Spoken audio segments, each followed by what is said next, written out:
Hi there, welcome to another Chess24 Banter Blitz. It's approaching 11:30.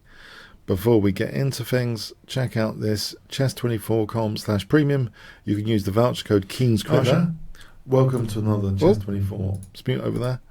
So the voucher code Kingscrusher can be used for 15% off. You can get to play the likes of Magnus Carlsen, other fantastic grandmasters, international masters, and even bunnies like me. So yeah, it's all good fun, and there's other perks of premium membership to check out. So just remember that voucher code Kingscrusher, chess24.com/premium. If you go there, great discount there to be had. Right, let's look at the challenges today. So the first challenge today is evidence. By the evidence of things. Okay, so evidence. I hope audio and visual is okay. Just let me know. It should be. So a tango to start off with. Let's play on knight c3.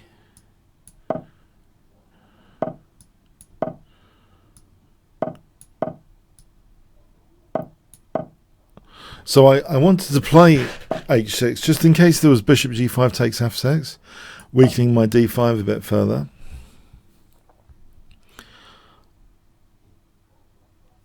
Alright, now if he plays queen d2, I'm going to play an immediate f5 actually. Alright, this is interesting. Can I tempt him to put the centre back? Actually, bishop f7, knight g5, well I'm taking there. So maybe I can prompt him to close the centre, I would hope. I hope this is right. I'm not running into attack. It is a loose piece. One should be alert if one has a loose piece. Okay.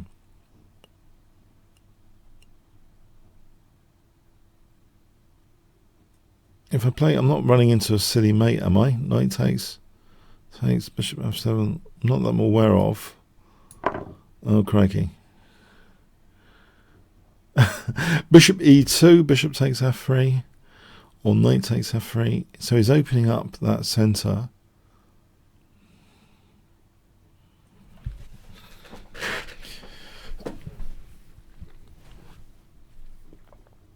So bishop e2, bishop f3, bishop f3, if I castle. It seems as though that's okay for me to do that. I do give him the bishop. Oh. Well, I didn't think that was possible.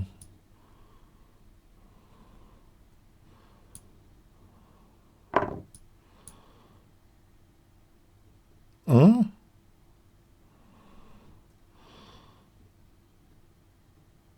Alright, queen d7.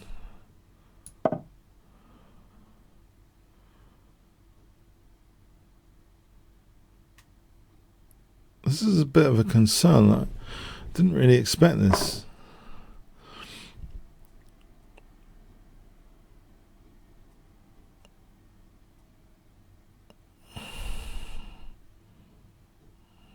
I'm going to take this or take that to save a piece either way. But this is near my king. There's a bit more worrying, so...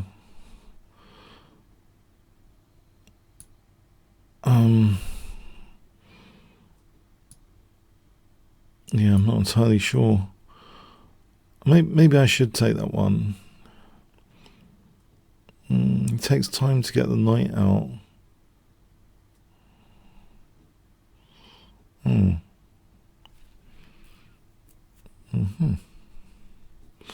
Yeah, I'm not sure. Okay, I'll take this one.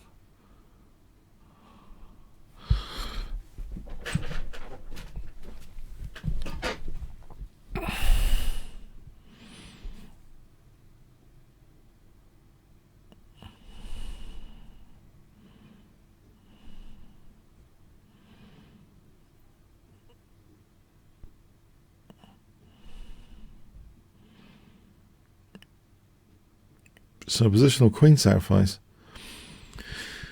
in the first game. Unless there's anything that concrete, I'm not sure. Is there?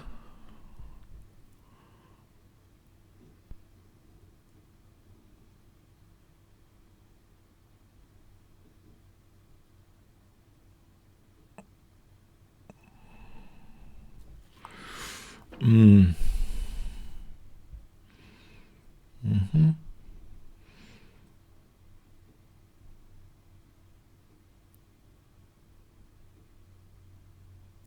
Yeah, I'm just wondering the attacking options.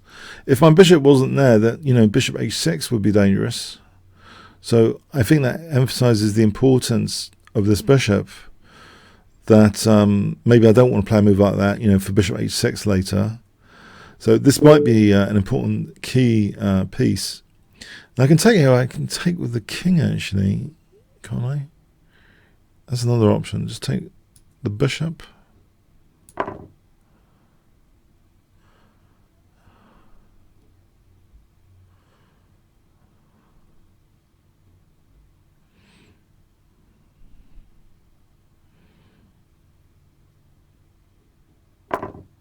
I think I should take the queen with the queen. Now I can take on c3 then.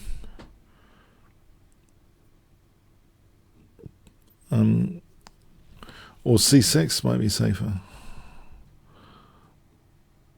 Maybe just c6 just to deprive the d5 square, and then just bring the bishop back and use the g file, rook g8, bishop b3, rook g8.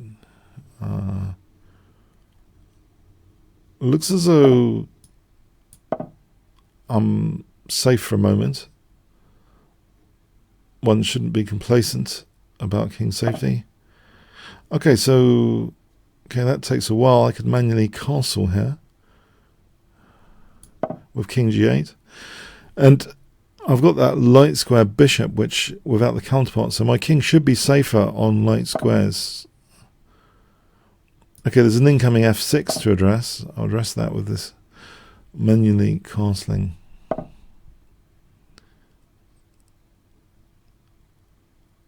And now if I played d5, trying to break up the center, threatening d4. Okay, so I'll renew that threat of d4. He is x-raying my bishop through those pieces. So if both of them move my bishop one day, it's going to be attacked. Okay, not sure about that. Okay.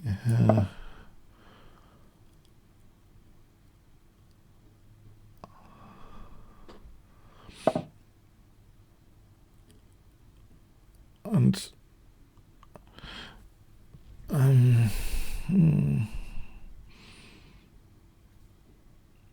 if I just for a moment attack that rook.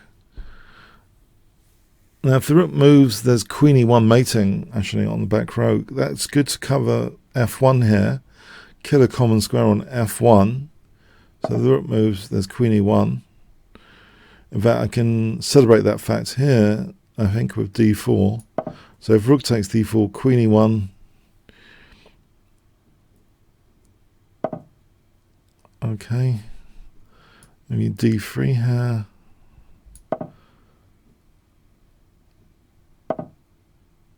Right, there's bishop e3 check, picking up the knight.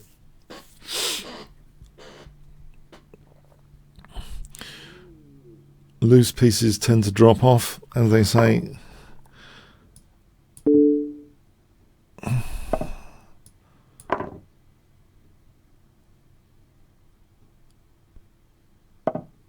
Okay, I think this is checkmate. Well, that was a brave queen sacrifice. Got me a bit concerned, actually. I was mildly concerned. Well done. So, dangerous ride. Okay.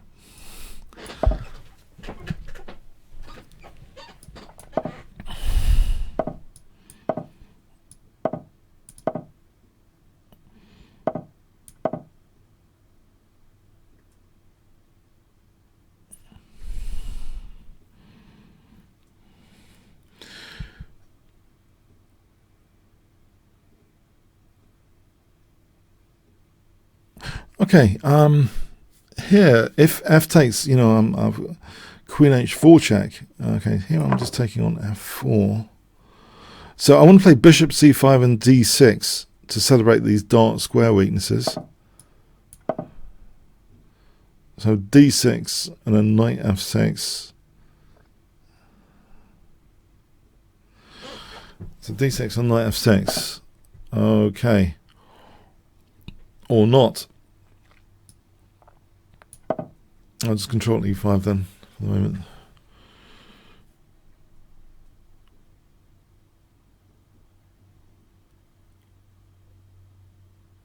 Is it possible a move like queen f6 sits comfortably here for a dark square strategy? Queen f6 rather than knight f6, just to hold. Yeah, I think I'm just going to try and hold the dark squares with queen f6.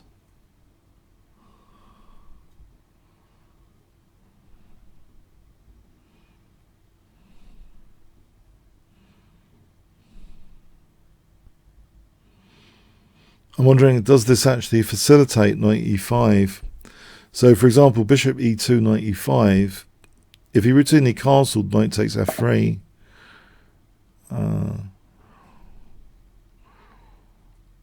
Well, I think I want to do this anyway. Yeah, just to, threatening knight takes and queen takes. If he castles queenside here, then okay, I can simplify with knight takes and then queen h4 check. Okay, so queen h4 check and maybe the king castling rights is disrupted. I'm going to play f6 here, I think, and then try and get my knight to control e5. So knight h6 to f7 if I can. Okay, maybe the king here. For the moment. Oh, mind you, that uses up. Okay, knight e7 to g6 to e5. It's still 1, 2, 3. It would have been 1, 2, 3 if I get contact with that strategically important square. And on this bishop c5 as well. If I could remove the defender, I can't because it's controlling. Okay. So for the moment, I'm just going to position a knight g6 to e5. Oh, is knight c5 dangerous? Is that the point? Should I have kept the knight out of c5? Maybe it doesn't do much at the moment. Okay, but anyway, just in case, b6 here to keep c5 out of things. All right, so here, all right, I'll centralize. I think c5, bishop e5 liberates my rook. C takes, a takes. My rook's kind of liberated. Can I just put more pressure on the center? Try and connect the rooks. Hello. Okay. I think now, okay, close up here. Mind you, he could play c6. It's an inconvenience, I suppose, if he plays c6. Okay, cd looks comfortable. As long as I'm blockading him with that d6, then... Oh, that bishop's hanging. That was a weakness of the last move, wasn't it? Quite a penalty there. Okay. Quite the penalty. Okay, rook a2. I'm going to try and win the knight on a3. There's also knight e5 here coming up.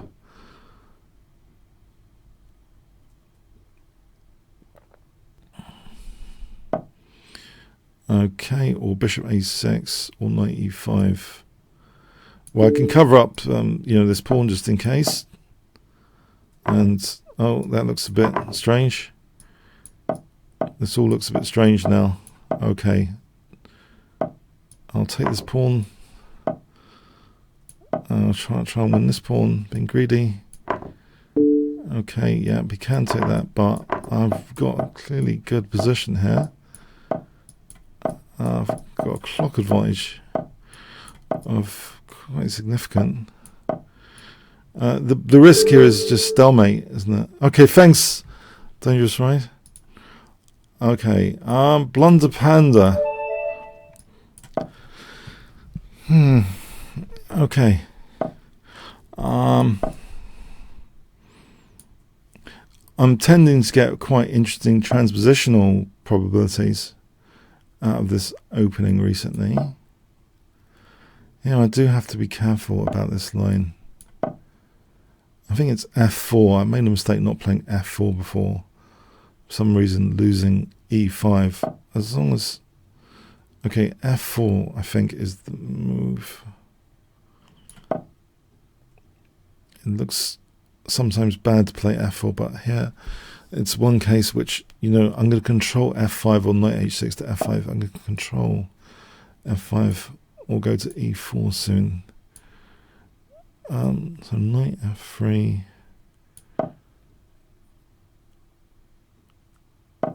Alright, so I'm not sure he wants to play h4. It's improving my knight, surely. Okay, so I can get my bishop outside the pawn chain before playing d3. So we have got a sort of tango of sorts, where he has statistically got a couple of pawns on dark squares, so the adjacent light square weaknesses could be celebrated at some point. Well, I am already sort of going through the light square weaknesses. Let's put the bishop on... Actually, let's stop b5 for fun. Compromise b4. a3, you know, b5, c4, didn't like the look of that.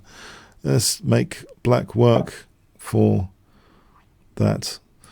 Okay. So h3 here, there's no queen h4 devastation like last week at the moment, I think.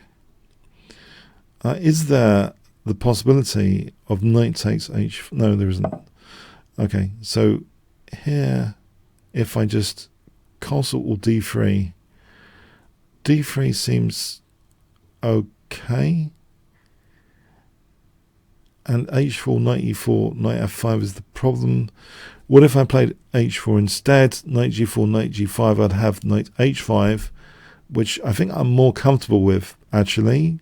I'm going to do this, because I believe that's a sort of tactical liability. Even Peters Vidler, I had a game once where I played knight takes h5 recently, and he didn't realise the knight was a bit loose here. The bishop's disconnected from g4. So knight g4, knight g5, you know, with the tactic knight takes h5 seems preferable to me positionally than allowing knight h6 to f5 if I'd played d3. He's quite entrenched on it on there.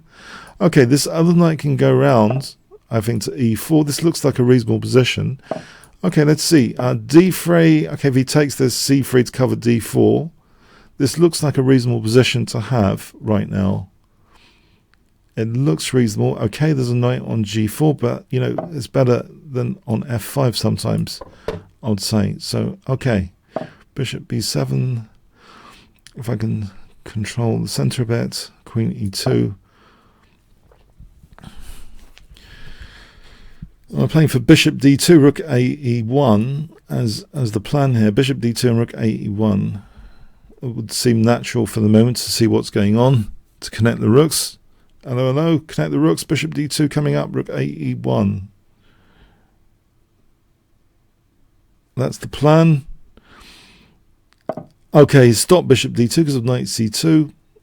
Is there c3? Do I want to play c3? He's going into d5 to e3.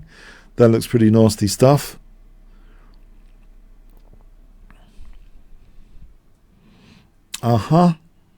Ouch. Nice positioning. Okay, so I need something to do. I really need something to do here.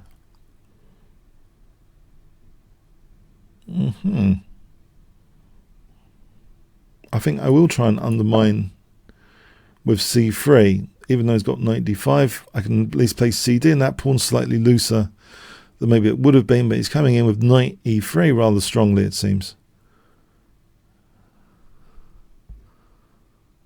So knight d5 to e3 is incoming. Okay, cd, that pawn is slightly looser. There is, I think, some mileage, nevertheless, in cd for the moment. Maybe rook f3 and exchange sacrifice. Rook f3 and an exchange sacrifice. So I assume... I'm assuming it's worth it. Exchange sacrifice for a pawn. There isn't an immediate bishop c5 pinning my queen.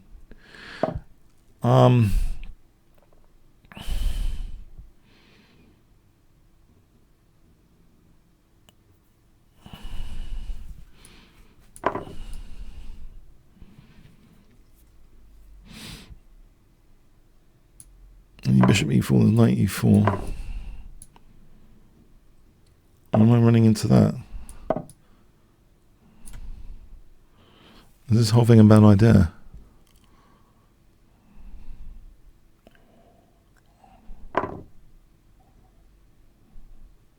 HG, oh hang on. Knight d6 is also an option for winning the bishop. Kind of flicking knight d6, it interrupts castling rights.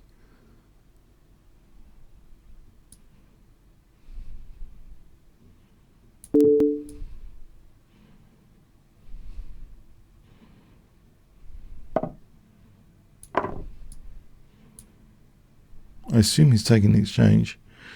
I get a tempo out of that. Bishop c6, b3 or something.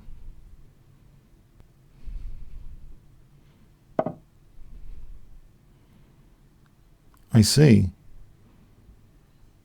Alright, b3 here. There's no b5 yet, I think.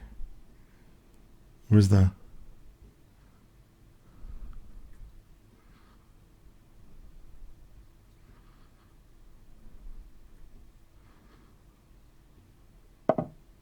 I think I need to do something about b5 before it's too late. Can I just take on a6 here? Hold on a sec. That could be a key pawn. If that's real. I know he's playing for b5, but that's a key pawn, isn't it? If it's 2 pawns for the exchanges. It's warming up to be in the position, 2 pawns for the exchange. So bishop b5 incoming.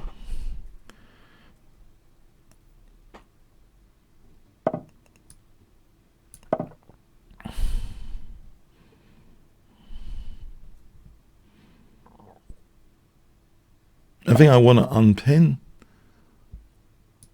or something soon to force this winning of the exchange.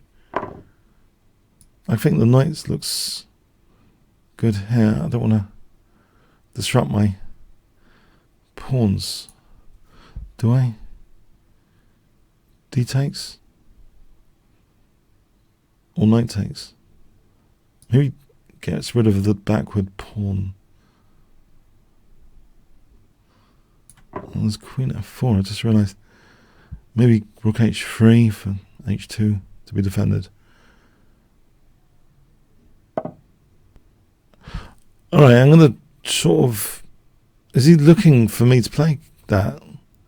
Maybe. It's possible.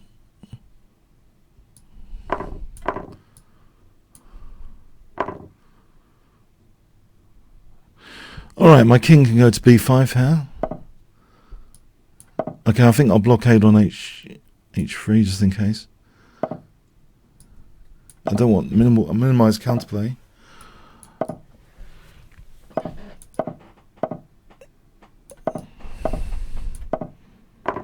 Oh, that looks like a desperate measure.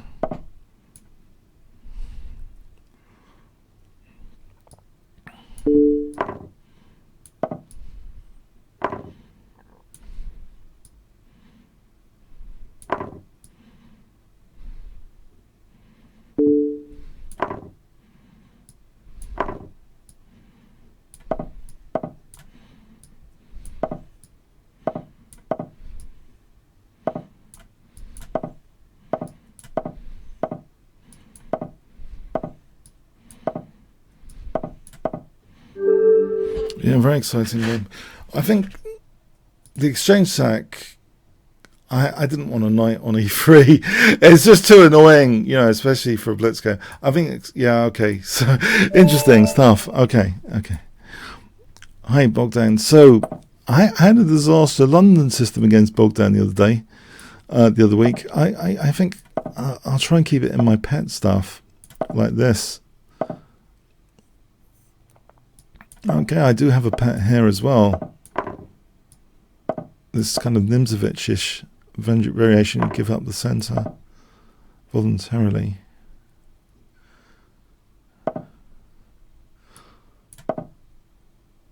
So trying to overprotect the e5 square.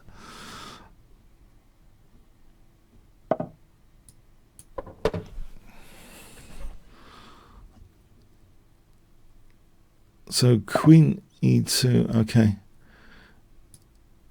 Put my bishop on h2 and stop g4 at the same time.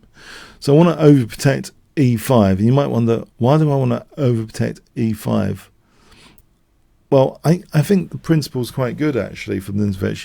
You coordinate on a central point in the position to sort of strengthen the cooperation between the pieces on that common central point. e5 is the classic central point in his examples when black castles kingside. If you build up pressure behind it, it sometimes discourages f6 because there's a lot of pressure built behind that central point. So, actually, do I need to play b3 here or b4? Because actually knight c4 seems a pain. Attend to this little tactical issue. So queen e2, rook e1. If d4, knight e4 hits the bishop. So queen e2 and rook e1.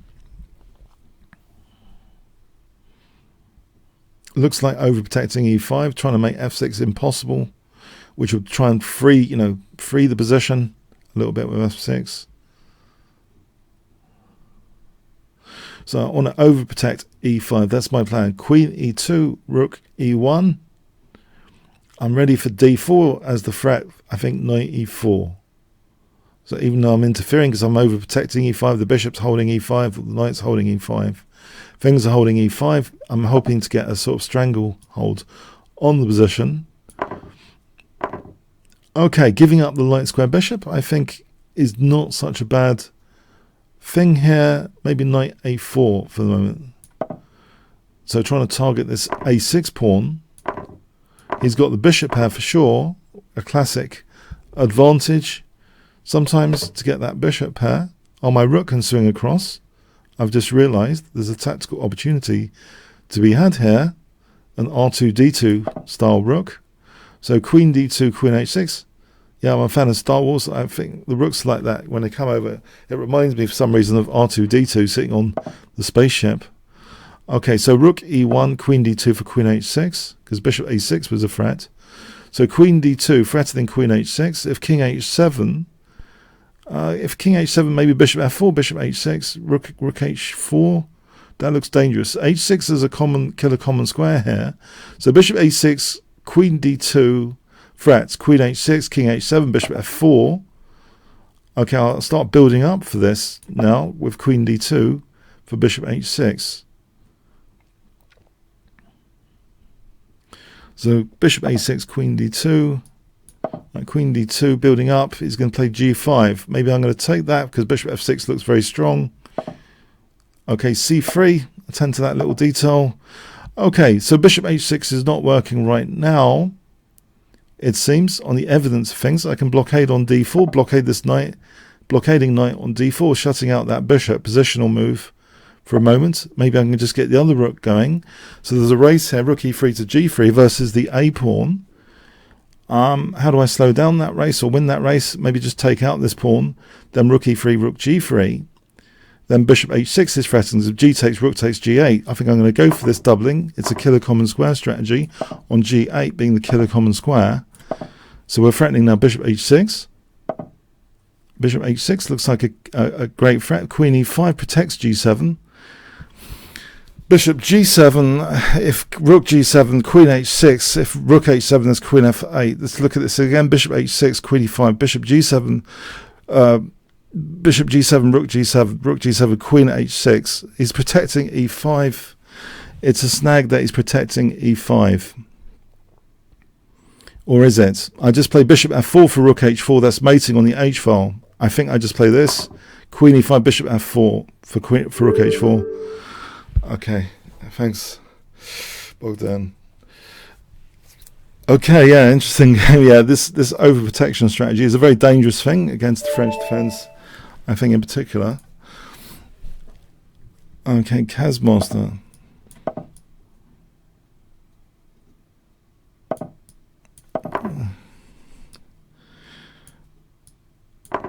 Now on f4 I'm playing knight c6. I'm just celebrating this diagonal. I've done a bit of research on this. Kingscrusher TV / opening tango. There's a course I've done recently on this. I've researched all of this with strong engines, and I think this is a good thing just to put the knight back on c6 here. The knight doesn't always have to go to g6 in these tango lines, and I think because it's on the edge of defeat, this opening, you need to maximize the transpositional opportunities as well. Okay, what's this?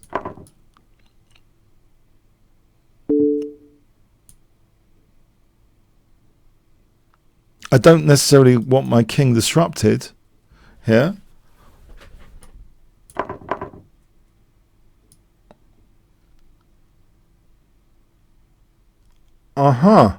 Is knight d5 a pain? Is there bishop b6? Is knight d5 a pain because of c7? There is knight e6, more elegant. Is there knight g5? Then there's bishop c6. Knight g5 trying to remove the defender, bishop b6. I think that should be okay. Yeah, I lose the dark square bishop, but you know there's a-file counterplay. If he takes that bishop out, I get an active rook.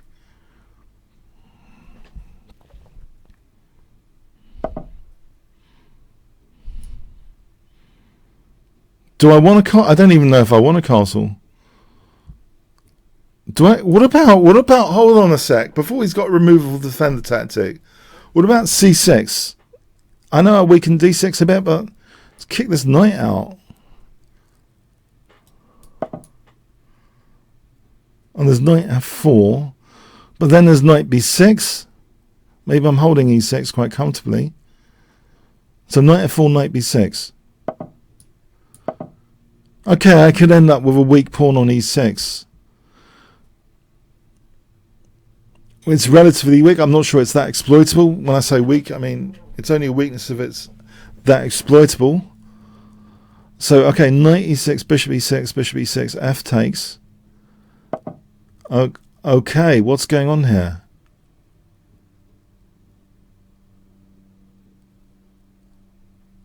Can I gain a bit of space? Is that a target in its own right? It's probably a target in its own right. But it looks tempting to go for a4, a3.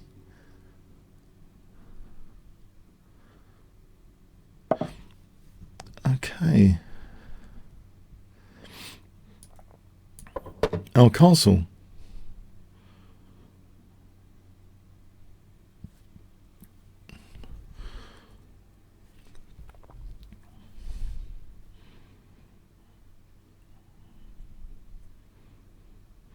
I'm not sure about this now. Knight f4, bishop e6, bishop e6, f takes. He moves the bishop because that's attacked. What do I get here? What do I actually get here? He's keeping this unpleasant tension, slightly unpleasant tension. I can resolve it with knight f4. Maybe I'm thinking this e5 could be weak later. Okay, I'll go with this. His light squares might be a bit weakened if I can get rid of the light square bishop. It is a pawn on the dark square, the adjacent light square weaknesses. He's letting me double his pawns here. I think I will go for that because of knight d5. The pawns look a bit wretched.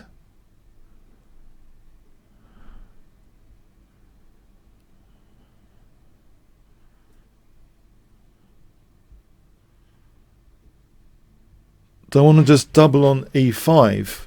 If he plays bishop h2, if I just double on e5...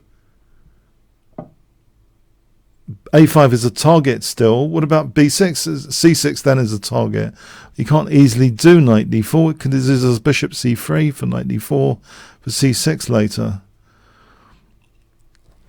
Okay, it's tricky. And what if I just played this? Okay. Because, you know, b6 is a bit of a downside, c6. You could arrange bishop c3, knight d4. I want to offer zero downsides, ideally. So the pawn structure is more solid here. So rook e7, rook a e8. Okay, he's got knight f5 there. He's got e6 incoming, potentially.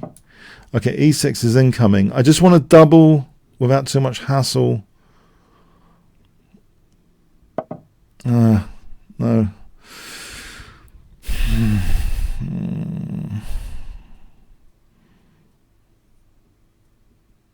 If I played f6 or f5, I can't leave that pawn there, surely. It looks bad to leave that. Oh, I don't know what I'm doing now. Okay, what about here? Just double here. Will I get that file? Structurally, in endgames, I should be better. In endgame transitions, I might be better. If one pair of rooks comes off, okay.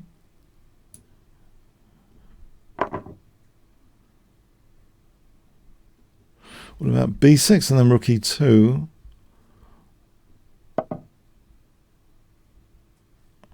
All right, so b6 here. My perched knight, is it doing anything?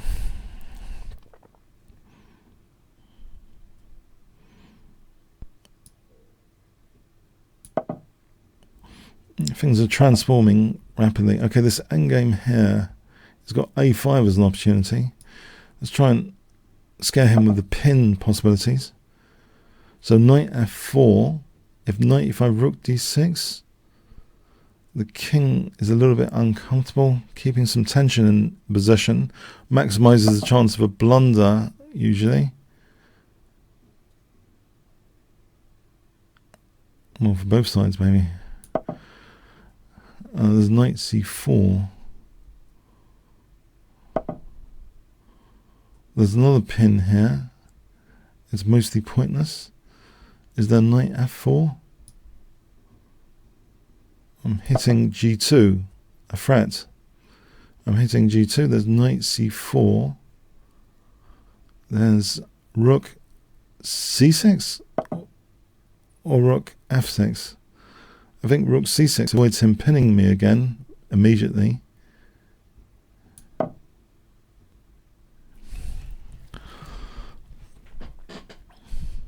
If I played rook f6, rook f1, that's what I mean with that. Okay. Bring my king towards the center. Here. Nice central move. Knight e2 to d4. Knight e2 to d4 improves the knight. Knight e2 to d4 alert. A centralization alert. The knight on d4 actually hits b3. Not just positional, tactical. Positional, tactical. Knight e2 to d4. This looks like an improvement to the position. A key improvement to the position. Knight d4. Okay.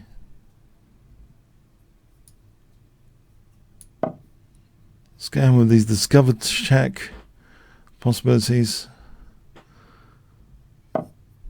Or not, as the case may be. Okay, here.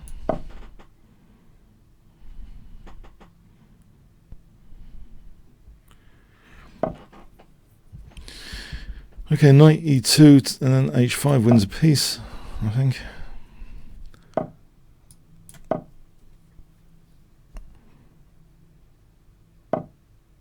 Alright, it's just winning a rook.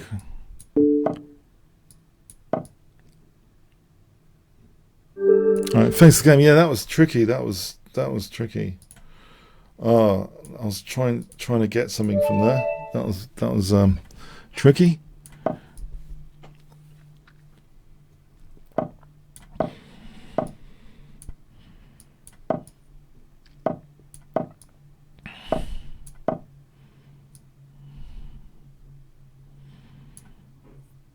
So a3 tucks the bishop in bed over here. Back to bed. Unless he's got knight e4 coming up, that would be unpleasant. So e5 immediately, maybe in this occasion, because knight e4 for d5 have played a3. I have to be cautious about these things. Okay, he's getting a nice knight on f5. I'm being positionally outplayed at the moment.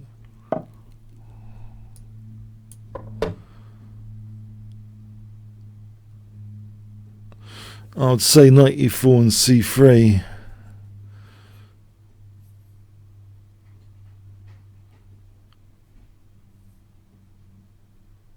Good positional play, getting the knight to f5. So knight e4 and c3.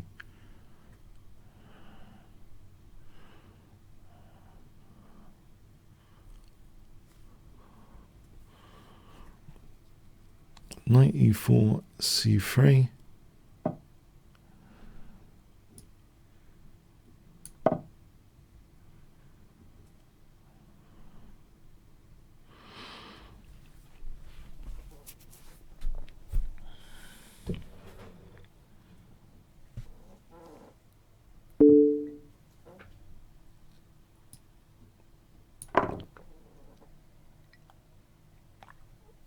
Caffeine. I'm taking stimulants during a game. Caffeine.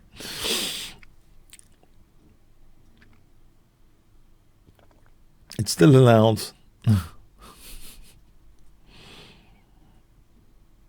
I think FIDE wanted to ban it at one point. Too much coffee in it, or have they? I don't know. Okay, so c3, bishop e3, or bishop e3. Bishop e3 and then c3, because I'm sort of x-raying the c5 pawn if I play bishop e3.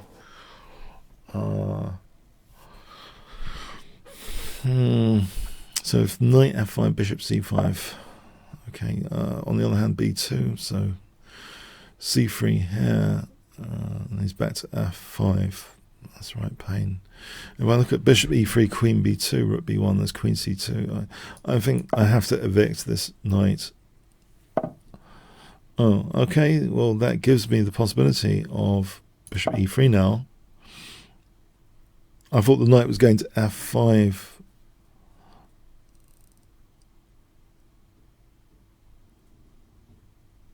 So here, let's see. So here, c5 is an issue. It looks like c5 is an issue in this position.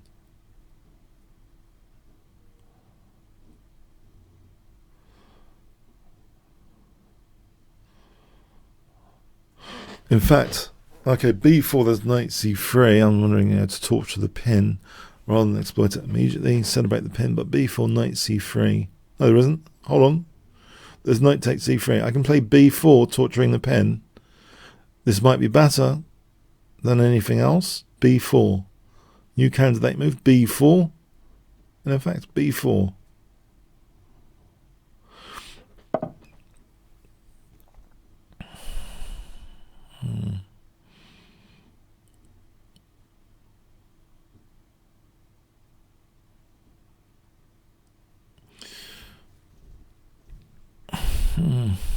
Okay, I'll play a4 first, I think.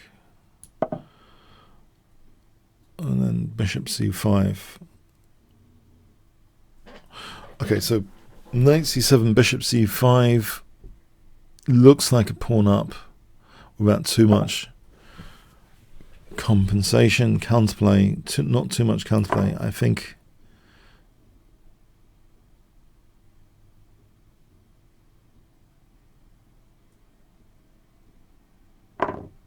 Okay. Okay. If I can get a knight to d6, it's a nice blockading knight on d6. Questioning that bishop, the livelihood of the bishop here, knight d6, the bishop's a bit blocked in. Leela would love that, blocking in bishops. Okay, so knight d6, the neural network. Okay, so knight d6. I can improve this bishop on this diagonal, or I can just take on d5 here. This looks like a zero counterplay position.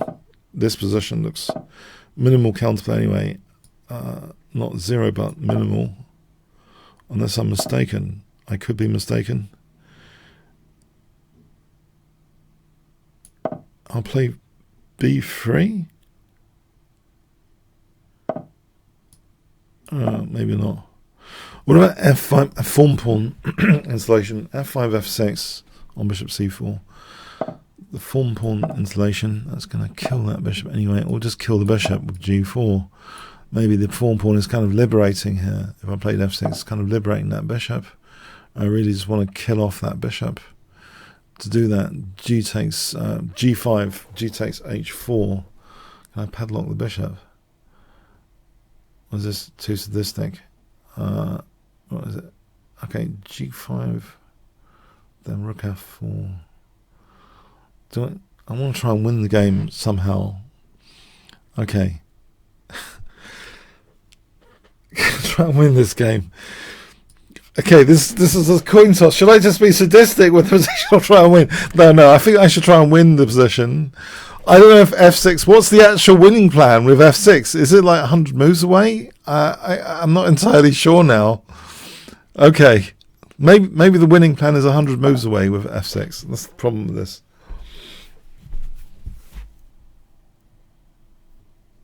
But g5 looks sick for the bishop. Okay, I think I'm going to open things up because the knight's on f7, right? So rook g1. Anytime that rook moves, there's knight f7. I've got a clear target now by keeping the position slightly open.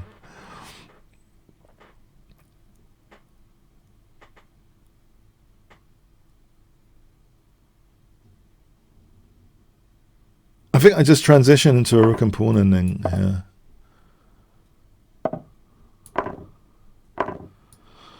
Alright, so h4 and then just simplify further to a simpler rook and pawn ending. Transformation into a simpler rook and pawn ending. Is that right? Is that right? Is that king and pawn ending? It should be fine, but to guarantee things, you know, if the opponent's low on time, I've been thinking about this because 3 weeks ago, one of you guys beat me in the last game, and I thought there's a lesson there of not opening things up when you guys are low on time. So I'm going to try and use that lesson here. I'm not going to open up the position or take a committal decision if I don't need to. I don't need to take a committal decision here, right? I can just keep the rooks on, yeah? I can just keep the rooks on, and hopefully it's non-controversial. You know, even me, I need to improve my assassination methods with zero counterplay. Even me, I mean, yeah. Okay, so thanks, Goggin. Yeah, thanks. Okay, so you must lose to this. Oh dear, this doesn't seem promising. This nickname. Okay, I must not lose. No.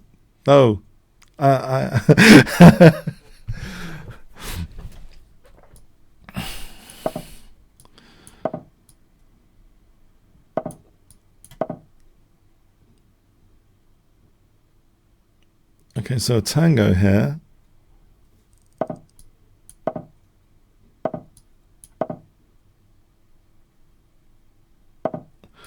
See, I thought about that theory. This is from 2-3 weeks ago. Because I thought, look, if the opponent's going to lose on time, they've only got 20 seconds left. Do you really want to open up your king, even if you think you're checkmating them? So there's this quandary. You think you might be checkmating them, but you're also opening up your own king. And they've only got 20 seconds left. So you've got two choices. Let me put this to you guys. Do you just play it sort of super safe, super solid? Just ignore the possibility of winning because you're going to win on time anyway, right? Because if you open up positions, you're generating counterplay, and you guys want to be better at blitz, don't you? If you're going to win the game anyway, you don't want to open up positions and be mated. And that was a wake-up call for me. Why did I do that? I was thinking, why did I do that? Yeah, this is like 2-3 weeks ago. So what do you guys think? If you're about to win on time, the opponent's only got 20 seconds left. Do you think you follow through with this attempt to mate them, or do you just win on time? What do you do? What do you do? Tell me.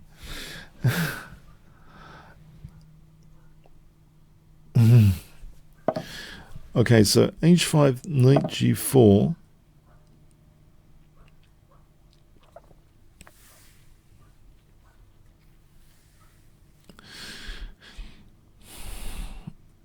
Because we're not playing with increments. The time is very, very precious in these games without increments. So, yeah, I think sometimes playing it safe, personally, anyway, I'm thinking I should play it safe sometimes. Okay, so knight g4 check here looks as though this is interesting. Maybe for f6. And taking off that dark square bishop. So the king moves f6, bishop e3, knight e3. Well, am I playing this too aggressively?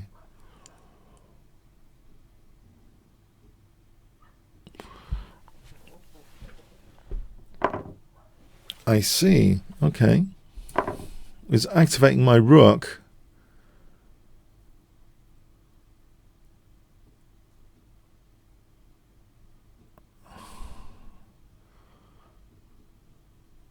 Is there a controversy here? Have I played this controversially? My feeling of the position indicates it can't be that controversial, can it? If I played king f7 in particular, and then rook h5, queen h8, any f4, f3, there's g3. Can that be controversial?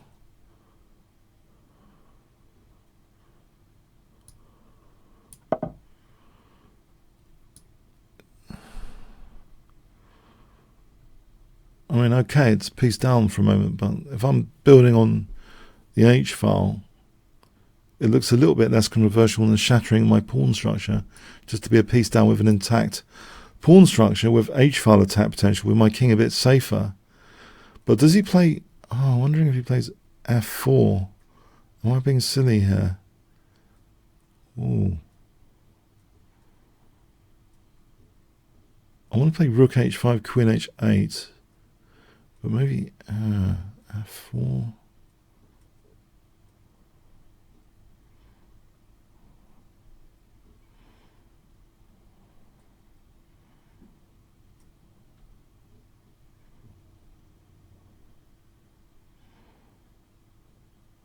So he's not routinely moving his bishop back and letting me build this battery. Killer common squares on h1, killer common square on h1. f3, f4, g3. I'll have rook h1 mate.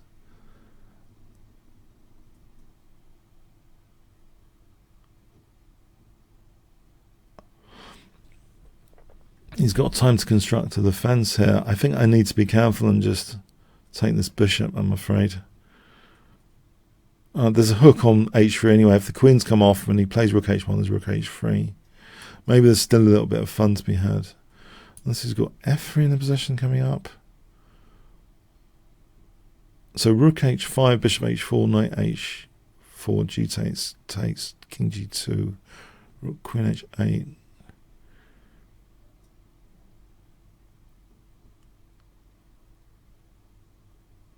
Queen h8, isn't that mating because his knight's on e1? In other words, can I play rook h5 as mentioned previously? He's got knight g2, rook h3. That doesn't look convincing. Knight e3, queen h8. Unless the king's escaping, then he plays a rook move and then king f1 to e2. Oh, okay. I think I should just be boring and just take this. I don't know. All right, he's letting me have my cake and eat it, hasn't he? He's not even taking on g5. I'm just getting out of the way here.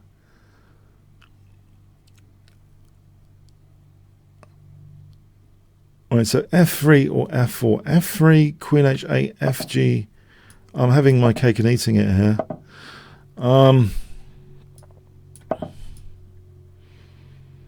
King e8, rook h2.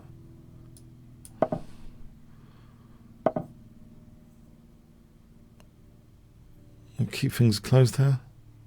All right, he's mildly trying to open things up. I'll start to put the pressure on the 7th rank. There's a common square on f2. What's this?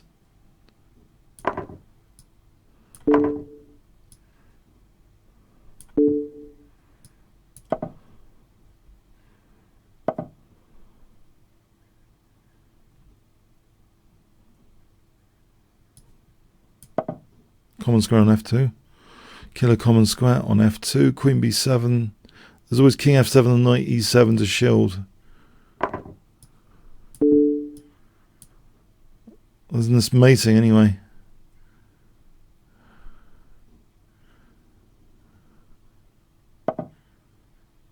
Well, mowing down everything in sight here, winning the queen on b7. The lawnmower is out, cutting the grass. Okay, thanks. Okay, interesting. Friedel. Will I be fried by Friedel this week? Okay, I could play knight c3 because I don't want to test the London system with white, although that would be funny, but knight c3 it is. Okay. Knight c3.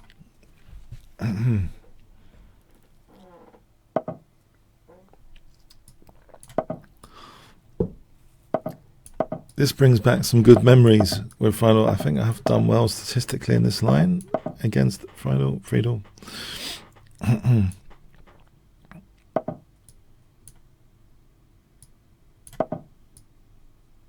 In advance of b5 to give me some more options, I'm moving the bishop away.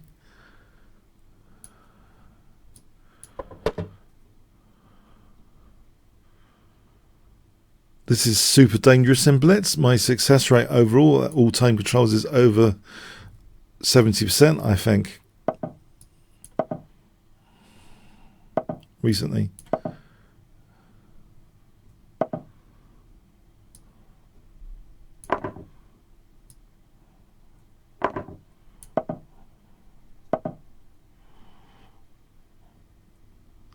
E5 looks like d4's weak. Okay, so, you know, knight f5, queen f2, queen b6, there's c3 exploiting the pin. I think I want to do that here, because this looks like a disconnected pawn. I can take it immediately now. He hasn't played knight f5. But, you know, it looked as though there was c3 against that pinned queen, if you tried to defend it. So bishop e3, queen f2.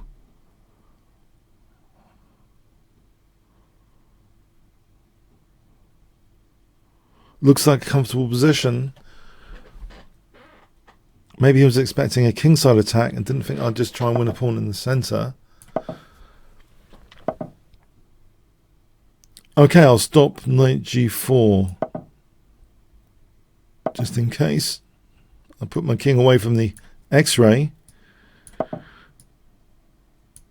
Bit of prophylaxis.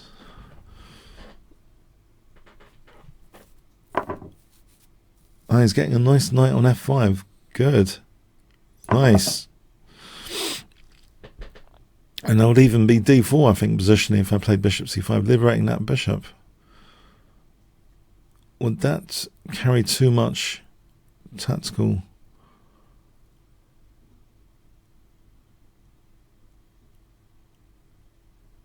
I think g3 to be able to answer h4 for a moment with g4. This is a fascinating position. Oh, this is fascinating because I think there's a positional pawn sacrifice on bishop c5 with d4. That looks well worth it. So if I have to keep the blockade on d4, how do I actually win this game? This structure might be fragile. Maybe a4, something to pick on the queen side. King h2, h4, g4. King h2 might be a good safety move. Okay.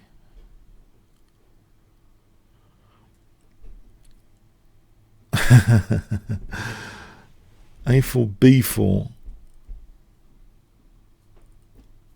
You know what? I think I have to play for g4. I think g4 is more promising because now it's got his king on g7. I'll play for g4. So I'm preparing g4. I think that looks worth it with the king on g7. g4. And then f5. and then e6 is check and winning the queen. So g4 kicks things off here, I think. And then f5 looks like the natural thematic structural break that Lula uses a lot against the French defense. Okay, so g4 here. G4. And then f5 later. Yeah, the king's positioning, the x-ray of the position, you know, bishop. All right, so f5 or queen g3 or f5. f5 or queen g3 or queen e3. Queen e3 for f5, e takes. Is there something like rook h6 coming up? There's e6 there. If g takes, there's queen g5, and then h6 drops. So in other words, I think queen e3 is actually more accurate than g3, because it means f5 and then queen g5 and then picking up h6. So queen e3, I think it is. Hold on, I dropped g4. That's one of the points. That's not clever. No, I think I'm stuck with... Okay, hang on. What about rook h4 and just build on h6? Rook h4 protects g4 and just build on h6 like that with queen e3 and f5. So it starts off with rook h4. Slightly change the implementation here. Rook h4, b4, double rooks. bc, bc, bishop d3, queen e3's got bishop e4. I might have to play queen e3. Okay. Queen e7 hits the rook, double the rooks. Okay, anytime b4 happens, queen e3 for f5.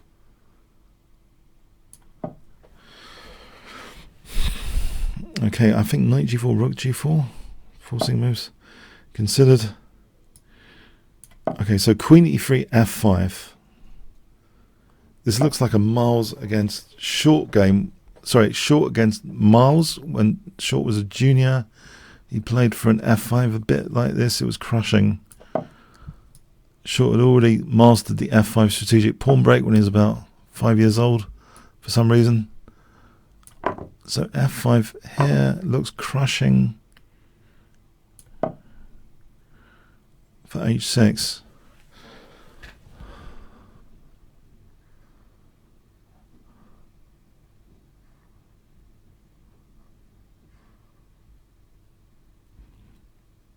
I think it was one of those master games on TV. Miles got crushed by Nigel Short in sort of an f5 thematic structure.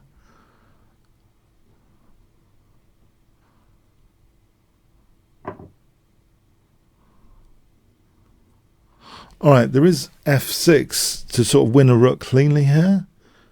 So f6 and then rook h8 just ends the game.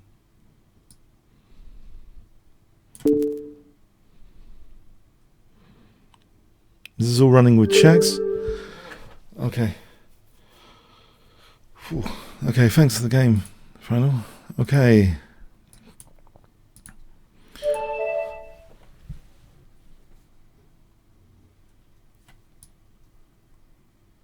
All right. Thanks.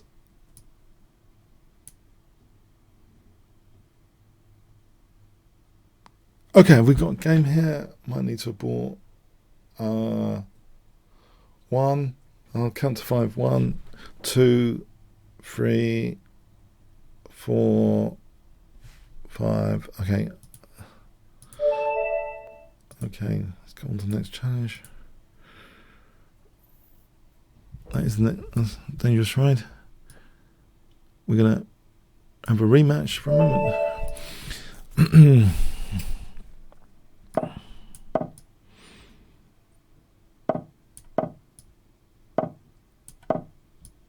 I think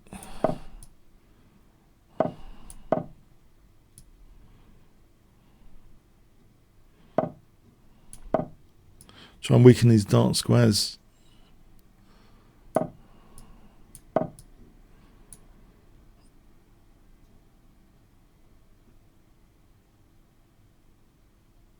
So d6 coming up. When I was analysing these variations in depth with Stockfish, sometimes you have to be very careful about immediate d6s. If you're ambitious enough to do a bishop c5 strategic bishop exchange in these structures, you've got to be worried about d6 sometimes. But here he's disconnected d6. So I'm hoping d6 isn't a powerful pawn sack.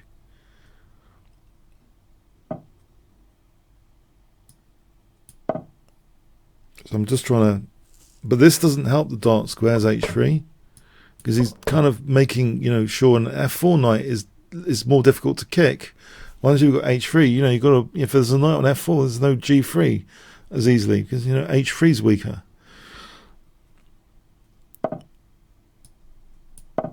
So queen c8, bishop h3, king h2, h6.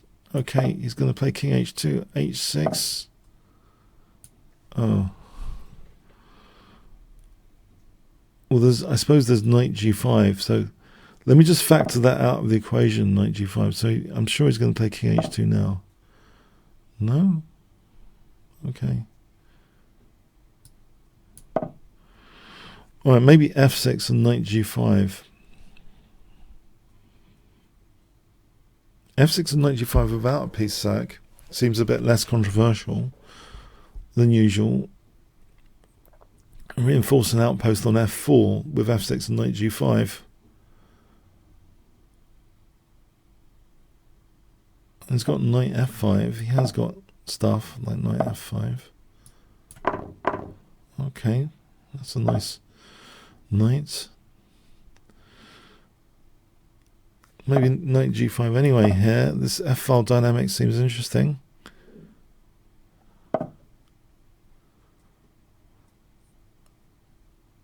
Okay, try and lock down this queenside counterplay.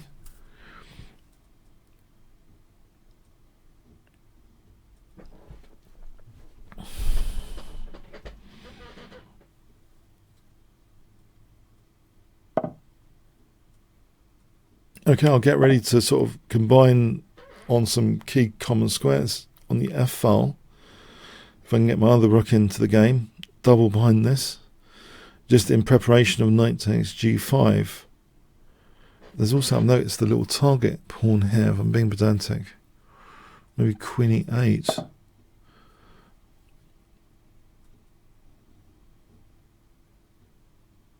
That changes things.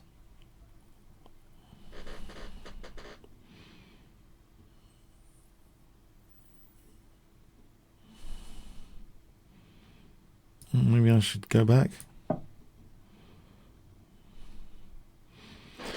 Queen e8 was in one of those, that 1972 match. I think Fischer nicked an a pawn. Was it in the one of the Alekhine defense games? He nicked a pawn on a4 with such a battery. That's gone unnoticed. Is it actually worth to take a4? Does it induce some sort of panic if I take on a4 for transitions to lost endgames potentially? If I take on a4, that reinforces the f4 square.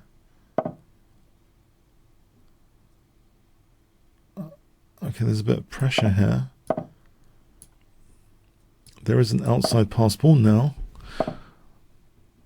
Get rid of this guy. Okay. With another queen. Alright, thanks for the game. Dangerous Ryan. Prom night.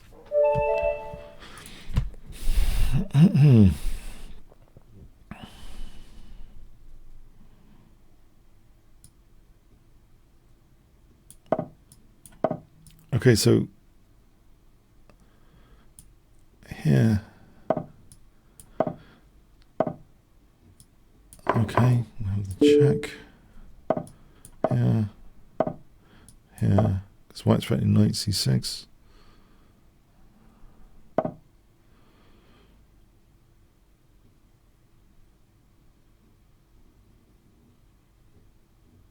Oh. Alright. Is there queen f6 or is there bishop g5? It's queen g6. Was the knight b5? I'm going to try queen f6. It might be knight b5. It's d5 hitting the queen. And this could get very interesting.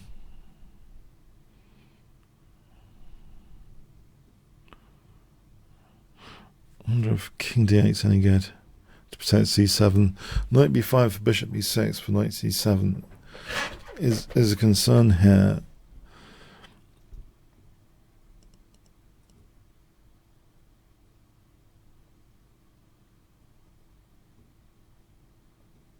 Knight b5, king d8, bishop b6, ab. Would that be so bad? The king in the centre. Let's look at this again though. Knight b5.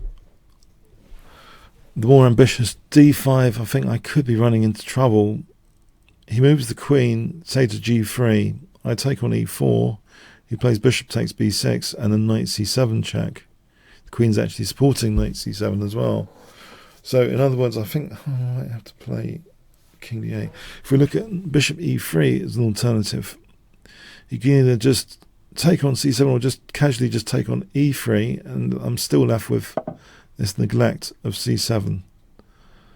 Okay. Here I think queen g6.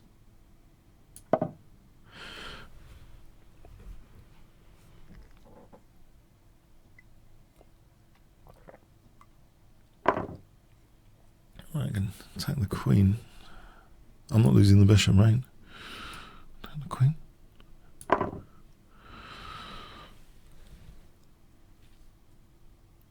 Also, if the queen goes here, then it's queen e4. If the queen goes there,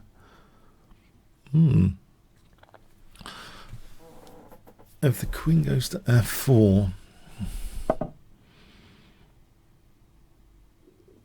f6, bishop h4, queen f7 threatens g5. f6 is an interesting little forcing move, maybe. Let's get my queen on f7, threatening g5, covering bishop c4. So g5 winning a piece.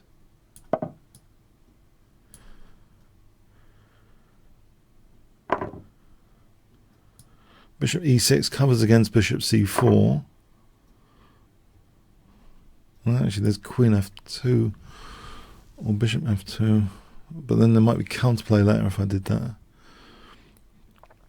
Bishop f2 seems safer though, and then bishop e6 doesn't seem that much counterplay, but you never know. Oh, my queen around here, bishop f2, bishop e6, bishop e2. Yeah. That can't be planned, can it?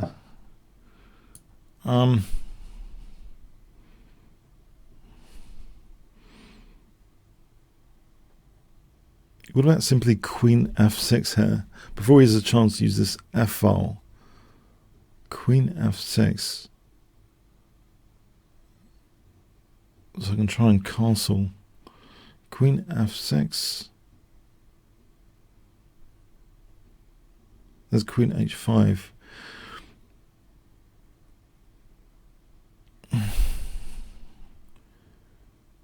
Knight f6.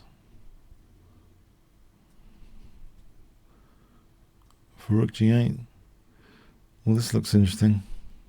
Well, I can develop some pieces, even though there's an f-file potential. Or am I messing things up? It means I can castle queenside. If bishop c4, bishop e6. Okay, bishop e6, queen e6, rook f1. I can castle queenside, queen f6. There might be something there. I don't know. Okay, but if I can get to castle queenside, it's interesting. Right, there's bishop g4 here. Or knight d5.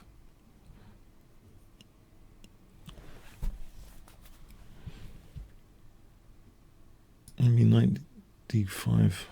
And he's got bishop e2 for bishop h5, potentially. There's bishop f5 for bishop g6. He's got rook f1 after. Oh, there's also knight e3 as a resource, though, on that stuff. Okay, so bishop f5. I've got knight e3 as a key resource. Bishop h5, there's bishop g6. Rook f1, there's knight e3. Maybe I do want to play rook g8.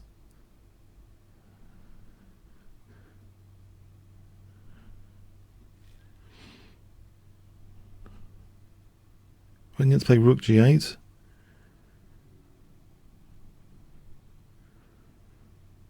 just activate the rooks. Maybe rook d8 well if I'm not casting anywhere. Just try and activate the rooks anyway. Alright, where's that guy going?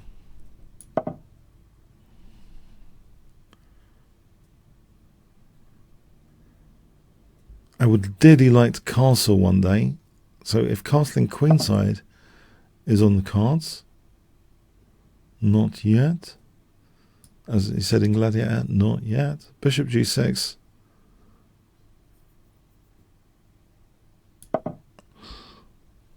Castle queenside. Nope, not yet. Okay, there's bishop c2 winning the queen. Forcing move alert. Queen g6 winning the bishop. Forcing move alert.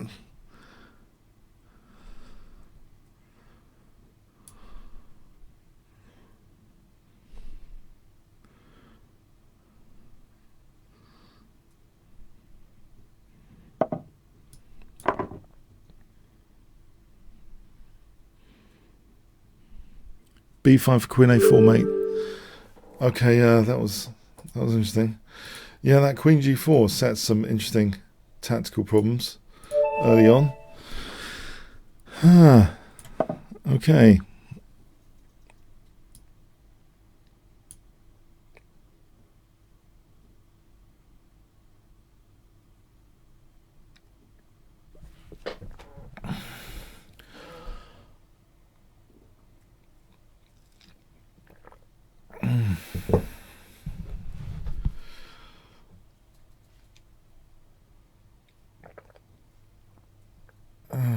Okay, 5 seconds. 1, 2, 3, 4, 5. Okay, I'm going to ball on to the next challenge. Oops.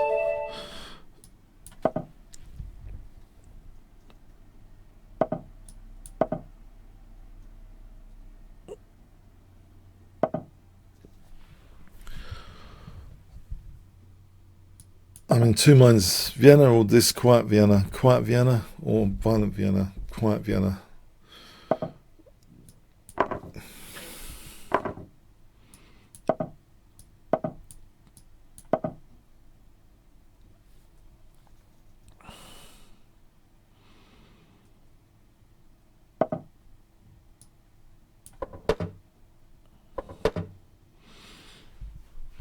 Is d4 possible?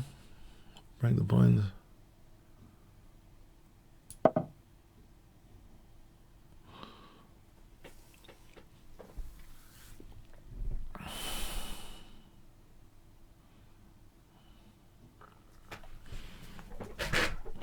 Easy 94. Is there a discovery on d4 to be aware of? Knight f4. I just take, surely. Knight c3, I just take, and I'm reinforcing d4. Knight b4, just bishop e3, surely. I think it's all okay. I suspect it's all okay anyway. I hope it's all okay, actually. I just hope it's all okay to play this d4. If I don't play d4, it's sort of a bind on the position on the d4 square. I don't mind some structural damage. A lot of lines in the London system, you welcome double pawns. You literally welcome them on either side of the board for the dynamic rooks you get. So that's the thing. The upside of double pawns, the rooks. Quite often, the rooks come alive. So rook b1 ties down the queen side a bit. If he plays b6, there's a c6 target. So rook b1, the rooks. It's all about the rooks. If you have double pawns, rook b1, look for the dynamic compensation, rook b1.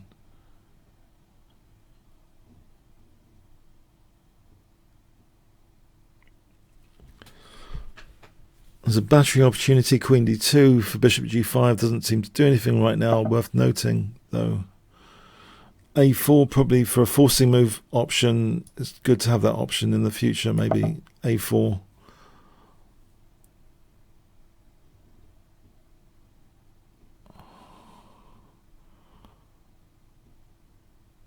Queen d2 runs into knight e5 to c4. Does the queen belong on d2 here, or is it somewhere else?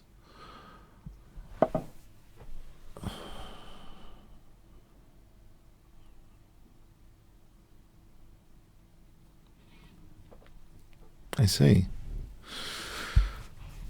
I see. Okay.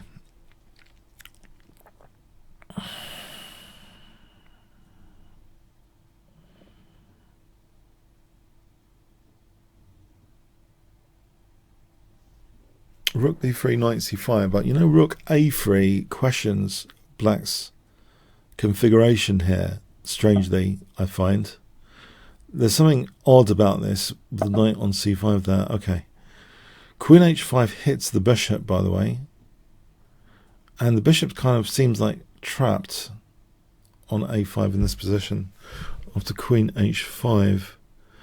This is what I'd call an in effect, because when you play this move, you're only looking at my queen and you're looking around there. But if you look at the whole effect on the position, I'm looking at a5.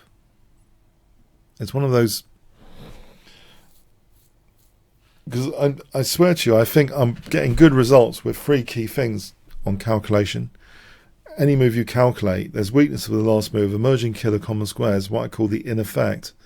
That's kind of one of those in effects. There's no bishop c3 for rook c3, is there? Because my bishop's holding the knight. Queen h5. Okay, there's knight d5. There's c4 there. The knight moves. I'm still back to queen takes a5. Yeah.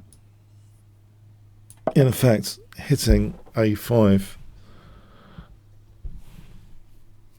Hitting a5. Knight d5, c4. Hang on. Yeah, knight e3, f takes. I'm hitting the queen. I'm still hitting the queen. Queen d8. Queen d8. Oh, he's also got that. Okay. No, there are ways of defending. Okay, I'm making this up as I go along, aren't I? Okay, there are lots of ways of defending. Okay, he's just defended like that. Disappointing. I'm disappointed. Okay. For some reason, I thought the bishop was trapped. Okay, I have to get over it. Bishop g5. Forcing move.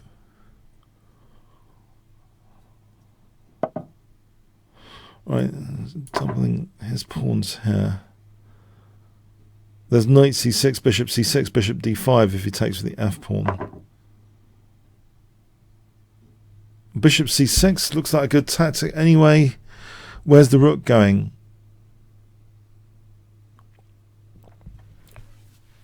Knight c6, bc, bishop c6. What are the options for black there? He plays bishop out to protect. Yeah, it's not that good. Alright, what about taking the 7th rank? Rook e1 to e7. Just take the 7th rank.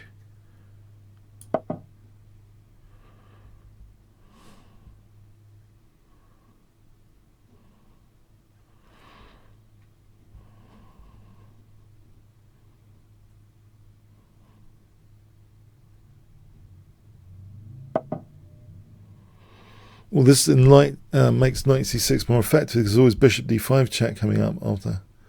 But for a moment, I need to move away. Do I? I probably do need to move this away. Right, knight c6 looks very lucrative now.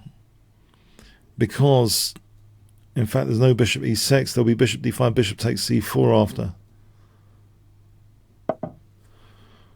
It looks too lucrative to miss, although he's got bishop e6 as a move now. Okay, he's got bishop e6 now, great. Okay, let's just clamp down these pawns then. Let's not try and lose on time. Okay, finally there's knight c6 here, surely. That's a royal fork.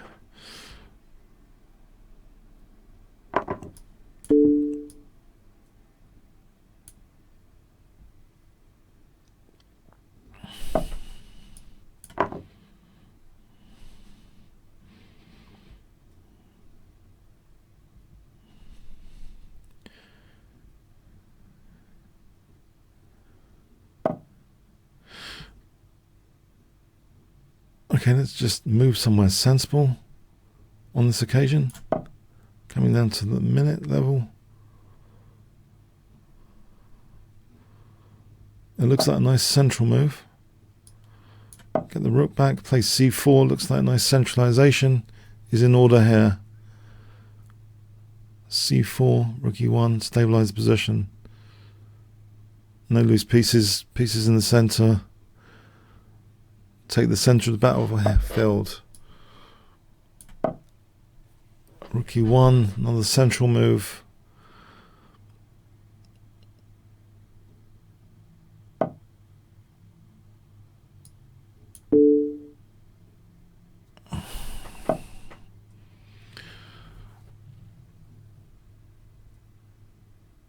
Okay. If takes rook c6 wins material, doesn't it? That pawn's immune, isn't it? If he plays bishop c8, isn't there bishop d6 maybe simplifying?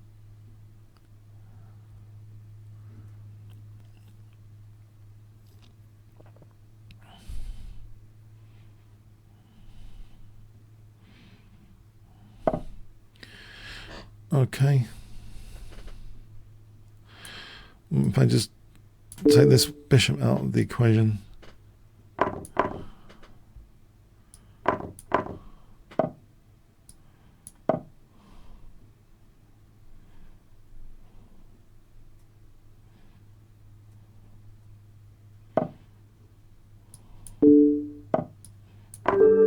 Alright, thanks. It was that was interesting. I thought Queen h5 was winning a piece. It wasn't. Okay.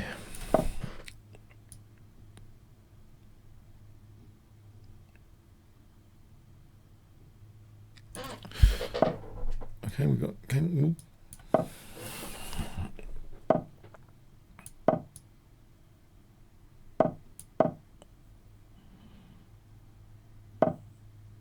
let's play a quiet one with g3 here.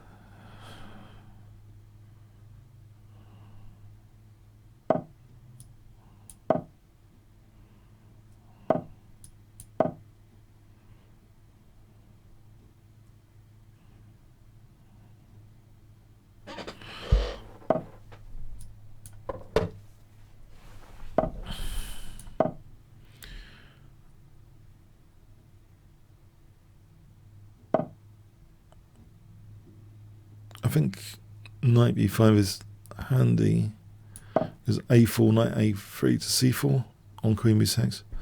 Actually, queen b6 is knight d6 check anyway. So I think I'm interested in playing e5, but I'm compromising f5. Okay, let's just do this because I think he's got knight e5 actually, queen b5. Alright, I want to go back to c4. Yeah, this looks alright. If I have my knight on c4, there's knight b6 threat. So I'm threatening knight b6. And e5 is under pressure. There's a nice Petrosian game against someone where he does this queen sack later. He's got a nice comfortable knight on c4. I think I'll take like this to open up things. Alright, there's bishop h6, the king's still in the centre, then there's queen f3 after.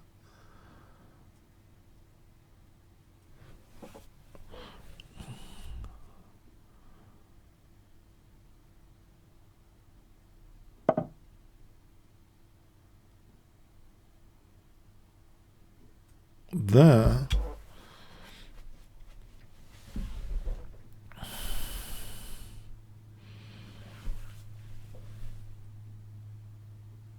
Maybe I should take off that bishop. I'm not sure. Okay, b3. I'm not sure.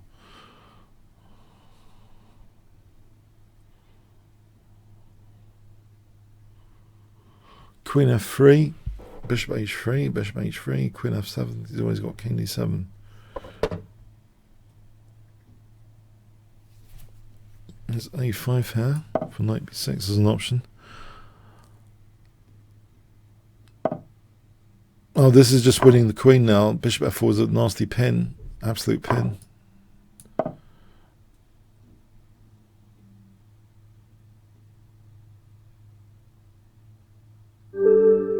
All right, thanks. Yeah, okay.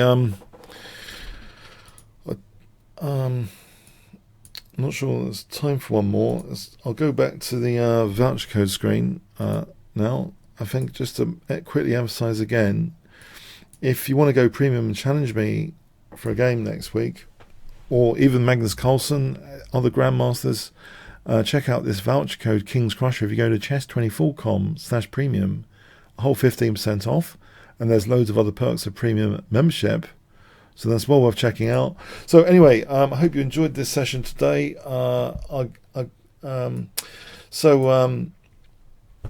Thanks, and yeah, have a good rest of the weekend, and see you next week.